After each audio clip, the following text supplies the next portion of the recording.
राशिक मदाराई से रिवायत है कि उन्होंने कहा, मोतज़िद ने हम तीनों के पास एक कासिद भेजा और हमें हुक्म दिया कि हम अपने घोड़ों पर सवार हो जाएं और अपने साथ जाए नमाज यानी प्रेयर मैट के अलावा कुछ न लें और समर्रा के फलां इलाके के फलां घर पहुँचें। वहाँ तुम्हें एक काला खादिम मिलेगा। तुम उस घर का घेराव करना और वहाँ जो भी दिखे उसे पकड़कर मेरे पास ले आना। चुनांचे हम समर्रा पहुँचे और उस घर की तरफ गए जो मोतज़िद ने बताया था। दहलीज पर एक काला खादिम बैठा सूत काट रहा था। हमने उससे पूछा कि घर में कौन मौजूद है। उसने जवाब दिया, मालिक। और खुदा की कसम उसने हमें किसी तरह नहीं रोका। हम घर में दाखिल हुए जैसा कि हमें हुक्म मिला था। घर बिल्कुल साफ सुथरा था और सामने एक पर्दा था, इतना खूबसूरत कि हमने पहले कभी नहीं देखा था। ऐसा लग रहा था जैसे इसी लम्हे बनाया गया हो। घर में कोई नहीं था और हमने पर्दा हटा दिया।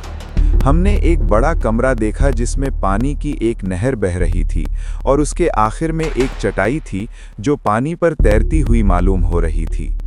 उस चटाई पर एक निहायत हसीन और जमील शख्स नमाज में मगन खड़े थे। उन्होंने ना तो हमारी तरफ तवज्जो दी और ना ही हमारे हथियारों की तरफ। उसी वक्त अहमद बिन अब्दुल्लाह, जो हमारे साथियों में से था, कमरे में दाखिल होने के लिए पानी में उतरा, लेकिन वो डूबने लगा। उसने डूबने से बचने के लिए अपनी पूरी ताकत लगा दी, यहाँ तक कि हमने अपने हाथ बढ़ाकर उसे बाहर खींचा। वो कुछ देर के लिए बेहोश होकर गिर पड़ा। दूसरी बार हमारे ग्रुप के एक और इंसान ने यही दोहराया। उसने भी कमरे में दाखिल होने के लिए पानी में कदम रखा और वो भी उसी हाल में गिर पड़ा। मैं दंग रह गया और मुझ पर हैबत तारी हो गई। फिर मैंने घर के मालिक से मुखातिब होकर कहा, मैं अल्लाह की बारगाह में आपके लिए माफ़ी चाहता हूँ। खुदा की कसम मुझे नहीं मालूम कि मामला क्या है और हम किसके पास आए हैं, और बेशक मैं अल्लाह से माफ़ी मांगता हूँ।